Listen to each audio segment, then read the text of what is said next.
कितने विशेस पूरे किए, एक और करोगे? अगर इनके पूरे होने से पहले जिंदगी ने साथ छोड़ दिया तो तुम बाकी की विशेस मेरे लिए पूरे कर देना। हाँ हाँ, लेकिन फिक्र मत करना, मेरे जाने के बाद भी ना ये मत सोचना कि मुझसे पीछा छूट जाएगा। मैं हमेशा तुम्हारे साथ रहूंगी, इस हवा की तरह। बस अपनी आंखें बंद करके इस हवा को महसूस करना।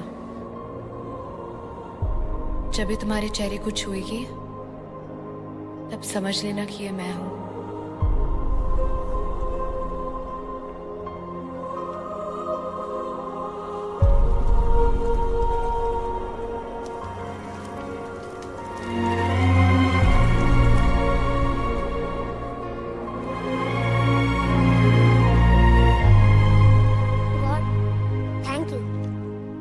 घर पे सब कुछ अच्छा है, आई बाबा झगड़ा भी नहीं कर रहे हैं।